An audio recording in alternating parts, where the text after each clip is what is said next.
कुरकुरीत गोबीचे मंचुरियन. चला तर मस्त असे मी गोबीचे मंचुरियन तयार केलेले आहे.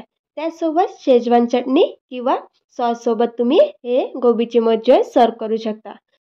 चला तर रेसिपी अगदी सोपी आहे. रेसिपीला सुरुवात करूया. सर्वात अगोदर घेतला मी इथे फ्रेश पत्तागोबी. फ्रेश पत्तागोबी छान धुवून घ्यायचा अगोदर. त्यानंतर इथे मोठ्या किसणीनं आपल्याला हा पत्तागोबी छान किसून घ्यायचा. हवा तर तुम्ही इथे बारीक कापून घेऊ शकता किंवा छान असे मोठ्या किसणीनं शक्यतो तुम्ही हे पत्तागोबी किसून घ्या. चला तर इथे मी मोठ्या भांड्यात हा पत्तागोबी शिफ्ट करून घेतलेला आहे. त्यानंतर हलक्या हलक्या हाताने 2 ते 3 वेळा इथे असं छान फिरून घ्यायचं आहे.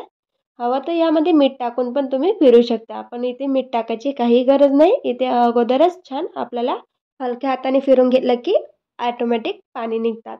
ते 3 मिनटं इथे हलक्या हाताने फिरून घेतलेलं आहे. त्यानंतर हे पाणी आपल्याला फेकायचं नाही. याच्यातच ठेवायचं आहे. याच्यामध्ये अजिबात पाणी घालायची काहीच गरज नाही. त्यानंतर इथे 1 चम्मच रेड चिली सॉस आणि सोया सॉस 1 चम्मच घातलेला आहे. त्यानंतर पाऊण चम्मच फूड कलर यामध्ये घातलेला आहे. फूड कलर ऑप्शनल आहे. तुम्ही नाही घातला तरी चालेल. मी इथे कलर यासाठी फूड कलर घातलेला आहे. त्यानंतर अर्धी वाटी कॉर्नफ्लॉवर आणि अर्धी वाटी मैदा यामध्ये घातलेला आहे. इथे प्रमाण चुकलेलं नाही पाहिजे. अर्धा वाटी कॉर्नफ्लॉवर घेतलं तर अर्धा वाटी आपल्याला मैदा घेणंच आहे. त्यानंतर इथे 1 चम्मच लाल तिखट, पाऊण चम्मच हळद आणि 1 चम्मच धना पावडर आणि यामध्ये चवीनुसार मीठ घालून घ्यायचं आहे. त्यानंतर हे सर्व आपण मिक्स करून घेऊया अगोदर. सर्व हलक्या हातानेच मिक्स करायचं आहे. याला जास्त पाणी सुटेल त्यामुळे आपल्याला इथे हलक्या हलक्या हाताने मिक्स करून घ्यायचं आहे. त्यामुळे मी हलक्या हाताने इथे मिक्स करून घेतलं आहे. त्यानंतर यामध्ये थोडीशी कांद्याची पात आणि बारीक चिरून घेतलेली कोथिंबीर. कोथिंबीरनी गोबी मंचुरियनला मस्त अशी चव येते. त्यामुळे थोडीशी कोथिंबीर यामध्ये टाका. कांद्याची पात नसेल तर नाही टाकली तरी चालेल. त्यानंतर अशा प्रकारे मस्त असे भजे सोडता येईल अशा प्रकारे मी बाइंडिंग तयार करून घेतलेलं आहे. चला तर हे मस्त असं बाइंडिंग आपलं तयार झालेलं आहे. आता हे मिश्रण आपलं मंचुरियन करण्यासाठी रेडी झालेलं आहे.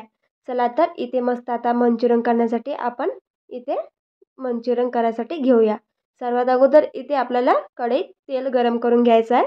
इथे मी गॅसची फ्लेम कमीच ठेवणार आहे. कमी याच्यावर आपल्याला अगोदर सर्व मंचुरियन टाकून द्यायचे आहे. एक एक दोन दोन करून इथे मी सर्व मंचुरियन छान टाकून घेते. त्यानंतर इथे मंचुरियन टाकून झाले की इथे गॅसची फ्लेम मोठी करायची आहे. इथे 1-2 मिनटं मंचुरियनला अजिबात आपल्याला झाऱ्याने हलवायचं नाही आहे. त्यानंतरच इथे एखादी मिनिट झाला की इथे मी झाऱ्यानं हलवून घेतलं आहे. इथे आपल्याला हलक्या हाताने फिरून घ्यायचं आहे. मंचुरियनचे असे मस्त कुरकुरीत होईपर्यंत इथे छान तळून घ्यायचे आहे.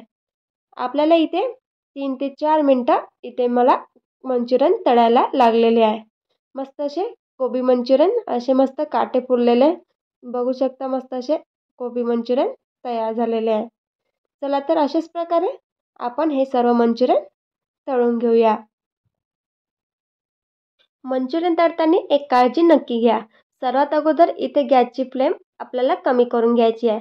त्यानंतरच सर्व मंचुरियन सोडले की हाय फ्लेमवरती हे मंचुरियन छान आपल्याला तळून घ्यायचे आहे. त्यानंतरच हे मंचुरियन मस्त असे क्रिस्पी आपले तयार होणार. चला तर इथे मस्त माझे मंचुरियन गोबी मंचुरियन तयार झालेले आहे. कुरकुरीत गोबी मंचुरियन करायचे असेल तर तुम्ही अशा प्रकारे तुम्ही इझिली तुम्ही गोबी मंचुरियन करू शकता. आणि हे गोबी मंचुरियन सॉससोबत किंवा शेजवान चटणीसोबत मस्त लागतात. असेच खाऊन बघितले तर मस्त अजून खूप सुंदर कुरकुरीत लागतात. चला तर अशाच नवीन नवीन व्हिडिओसोबत चॅनलला लाईक आणि सबस्क्राईब करायला विसरू नका. भेटूया अशाच नवीन नवीन व्हिडिओसोबत नेक्स्ट व्हिडिओमध्ये.